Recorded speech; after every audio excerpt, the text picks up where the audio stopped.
अयोध्या में हैं हम इस वक्त पर और यहाँ पर अलग अलग तरह के मंचन चल रहे हैं और इसी मंचन में से एक उत्तराखंड से कुछ महिलाएं हैं यहाँ पर जो यहाँ पर रामलीला का मंचन कर रही हैं और आखिरी दिन है आज उनके मंचन का। और उस मंचन के दौरान हमारी इनसे मुलाकात हुई, कुछ बात हुई और हमने जानना चाहा कि 11 दिन से तो आप लोग यहाँ पर हैं। सबसे पहले मैं आप लोगों का नाम जानना चाह रहा हूँ और कहाँ कहाँ से हैं। सभी दर्शकों को ओम प्रणाम।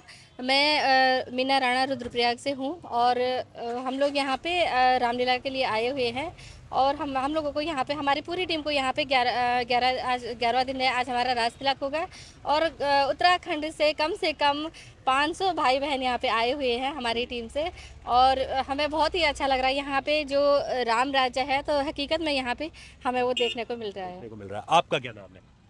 ओम सभी को प्रणाम। मैं परमेश्वरी बिष्ट पौड़ी से। तो हम जो हैं पतंजलि से भी जुड़ी हुए हैं और हम लोग कुछ बहनें जो हैं करीब 50 बहनें इसमें जुड़ी हैं। तो हम सांस्कृतिक कार्यक्रम जो करते हैं, एक तो रामलीला करते हैं और भी कुछ कार्यक्रम हम करते हैं।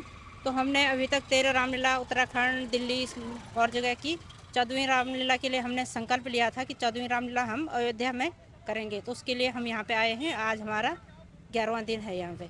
आप बताइए आपका नाम। मेरा नाम बबीता पंवार और मैं केदार वैली के उखी मठ से बिलोंग करती हूँ। और आप क्या जानना चाहोगे हमसे? यही जानना चाह रहा हूँ कि आप कब से हैं यहाँ पर और कैसा अनुभव रहा आपका पिछले 11 दिनों में। हमारा यहाँ पे बहुत अच्छा अनुभव रहा और खासकर मैं कहूँगी जो माननीय योगी जी है ना, उनका जो जो वो आए ना रामलीला में, उनके जो दिव्य दर्शन हमें हुए वो हमारे लिए बहुत ही अविश्वसनीय है। वो भी कोटद्वार से है, कुछ तो उनका भी बनता है हमारी तरफ। हाँ जी बिल्कुल, हमने आह्वान किया था और फिर जो माननीय चंपत राय जी हैं, जो राम गर्भ क्रिया के सचिव हैं, तो उन्हीं के माध्यम से हम यहाँ पे आए हैं। अच्छा, हाँ चंपत जी, राय जी के माध्यम हाँ से जी, आप हाँ जी यहाँ पे। बिल्कुल। अच्छा, एक बहुत खूबसूरत तस्वीर ये भी है कि आप बहुत ही अच्छे तरीके से, जिसे आप कहते हो कि हमारा जो उत्तराखंड का परिधान है, आप चाहे ये गुलबंद देखेंगे, गुलबंद कहते हैं इसे, गुलबंद कहते हैं। और फिर आप नाक में जो नथ पहनी हुई है, मांग टीका, तो ये बहुत ही पारंपरिक तरीके से इसको लेकर के भी क्या कुछ बताया गया था कि आपको जहाँ से आप आ रहे हो आपको अपने कल्चर को साथ लेकर आना है, क्या ऐसा कुछ था? हाँ सर, हाँ सर, एक्चुअली हम लोग क्या करते हैं कि जो हमारी संस्कृति धीरे धीरे लुप्त हो रही है और लोग मॉडर्न की तरफ बढ़ रहे हैं, तो हमारा ये भी है कि हमें अपनी अभी हम यहाँ पे जितने दिन भी हम यहाँ पे रहे, जहाँ भी घूमने निकलते हैं तो हम इसी परिधान में निकलते हैं। तो हमें बहुत ही अच्छा लगता है कि हम अपनी संस्कृति को भी बचा रहे हैं एक तरफ से। जैसे हम लोग माधो सिंह भंडारी हो गया, फिर मांगल की, तो शादी में मांगल भी बिल्कुल विलुप्त हो गया था। तो हम उन चीज़ों को भी करते हैं। फिर जो हमारे साथ बेरोजगार बहनें हैं उनको एक रोजगार भी मिल जाता है। तो होली का गणेशा भी गाया आप लोगों ने यहाँ जी। पे? और किस तरह के खान पान भी क्या उसी तरीके से था? क्या कापली वापली सब खाई आपने? सब हाँ, हम सात्विक भोजन खाते हैं, काफली खाते हैं, खिचड़ी खाते हैं, जो हमारा चौसा फाड़ा जो बनते हैं हम उसको सारा हम बनाते भी हैं और खाते भी हैं, और कोई आ गया तो उसको खिलाते भी हैं। अब 22 तारीख तक यहीं पर हो या आपको निकलना है वापस? अभी हमको कल यहाँ से काशी निकलना है। हमारा 3 दिन का प्रोग्राम वहाँ पे भी है। वो तो काशी में हम 19 तारीख तक काशी में हैं। अच्छा, और फिर उसके बाद किस तरीके से ये आप लोगों की जो रामलीलाएं ये चलती रहती हैं लगातार, क्योंकि आप लोग खुद ऐसी ऐसी जगहों से हो जहाँ पे मतलब ऊखीमठ तो ऐसी जगह है जहाँ पर सर्दियों शीतकालीन जो वक्त होता है उसमें भगवान केदारनाथ की डोली वहाँ पर रहती है, तो उसके बाद क्या इसी तरह के सारे कार्यक्रम रहते हैं? हाँ जी, हमारे कार्यक्रम तो होते हैं। सबसे पहले तो मैं बताना चाहूँगी, हम सभी बहनें योग से जुड़ी हैं। अच्छा। और सबसे बड़ी बात है, हम कुमाऊं और गढ़वाल दोनों क्षेत्र की बहनें हैं। हाँ। आपस में मिली हैं। जैसे पहले कहते थे ना कि दोनों कुमाऊं और गढ़वाल कभी एक नहीं हो सकते, लेकिन वो रूढ़िवादी को भी हमने तोड़ा है। हाँ जी। हम हो सकता है, बिल्कुल हो सकता है, आपस में प्रेम होना चाहिए, सब कुछ संभव है, ऐसा तो कुछ नहीं है। इसमें सिर्फ उत्तराखंड की महिलाएं या बाहर से भी उत्तराखंड के बाहर से भी हैं? उत्तराखंड की ऐसे उत्तराखंड की हाँ जी, महिलाएं ही हैं। जी।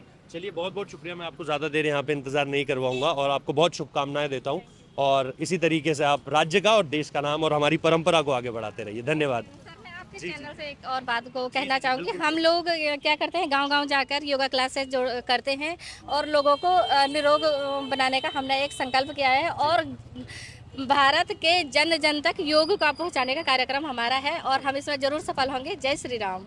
आप कुछ कहना चाहेंगे जाते जाते? हाँ, ये है योग का मकसद भी इसमें है कि जगह जगह लोगों को योग कराना, मतलब सांस्कृतिक कार्यक्रम करने का मेन मकसद हमारा ये है। क्योंकि खाली योग कराने के लिए हम अगर किसी को बोलते हैं तो नहीं आते, इसलिए हमें सांस्कृतिक कार्यक्रम करके और लोगों को इकट्ठा करके उनको योग के माध्यम से आगे संदेश देते फिर। जी, आप कुछ कहना चाह रहे हैं? हाँ जी, मैं यही कहूँगी आपके चैनल के माध्यम से कि जो हमारी वैदिक संस्कृति है ना, सभी से आह्वान है कि अपनी संस्कृति को ही अपनाएं।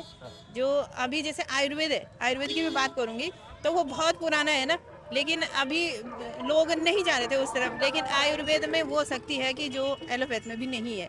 फिर एक और चीज़ कहूँगी सभी भाई बहनों से कि ये भाई भी उत्तराखंड से हैं, तो इनके चैनल को जरूर धन्यवाद। लाइक सब्सक्राइब कीजिए। बहुत बहुत धन्यवाद, बहुत अच्छा लगा आपसे अच्छा, मिलके। बस एक आखिरी चीज आपसे जाते जाते पूछूंगा, यहाँ पर अगर आप लोग पहले भी आए हैं तो कुछ अंतर बता सकते हैं, या फिर अगर आप पहली बार आए हैं तो आपको क्या सबसे खूबसूरत लगा यहाँ पर? सबसे एक चीज जो आपको लगी हो कि ये चीज जैसे मैं यहाँ पर बार बार आता रहा हूँ, जैसे ये लता मंगेशकर चौक है, इसकी एक अपनी पूरी की पूरी कहानी है। दीवारों पे जैसे तस्वीरों के माध्यम से पूरी की पूरी रामकथा उकेरी जा रही है, या नए नए घाट बने हैं, क्या सबसे खूबसूरत क्या लगा आपको? यहाँ पे देखिए हम एक्चुअली हमें तो पहली बार यहाँ पे आ रहे हैं, लेकिन हमें सारी चीज़ें बहुत अच्छी लगी यहाँ पे। जैसे हम गुप्तार घाट गए थे तो हमने वहाँ की कहानी भी सुनी कि वहाँ पे क्या क्या हुआ था। वहाँ पे दशरथ, जहाँ पे दशरथ जी की समाधि बनी हुई है, वहाँ भी हम गए हैं। फिर जो मणि पर्वत है वहाँ पे भी हम गए हैं। अलग अलग जगह पे हम गए हैं, लेकिन हमें सभी जगह बहुत अच्छी लगी और बहुत ही अच्छा है। दोबारा हमारी यहाँ पे फिर प्रोग्राम होगा, क्योंकि आदरणीय हमारे योगी जी ने आह्वान किया है कि जो दीपोत्सव होता है तो उसमें हमारा प्रोग्राम रखेंगे वो। तो उसमें हम भी यहाँ पे, हमें भी आने का सौभाग्य प्राप्त होगा, तो हम तब भी जरूर आएंगे यहाँ पे।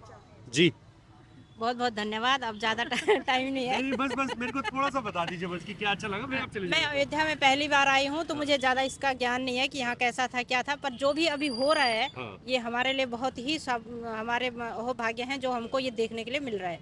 जी, आप जाते हो। मैं जाते जाते यही कहूँगी कि मैं भी पहली बार आई हूँ अयोध्या में, लेकिन यहाँ पे जो 500 वर्षों से जो ये राम मंदिर का विवाद था, तो ये हमें बहुत अच्छा लगा। और माननीय योगी जी का बहुत बहुत धन्यवाद। हाँ जी, वो सुलझ गया। और एक और चीज़, जैसे हम न्यूज़ में तो देखा था कि यूपी में आज इधर करप्शन, इधर आतंकवाद, उधर, तो ये चीज़ भी हमें नहीं देखने को मिली। यानी सचमुच में हमें यहाँ राम राज्य लग रहा है, और हमारे राम माननीय श्री योगी जी ही है। Thank you. धन्यवाद धन्यवाद धन्यवाद। तो ये आपने देखा, यहाँ पर जो भी लोग आ रहे हैं, ऐसा नहीं है कि हम लगातार इन चीज़ों से अछूते हैं। जिन भी लोगों से बात हो रही है, साधु सन्यासी लोग जो भी यहाँ से आ रहे हैं, वो इसी तरह की बातें हमें कहकर एक अच्छी तस्वीर अयोध्या की जो कि है, प्रस्तुत कर रहे हैं। बहुत बहुत शुक्रिया।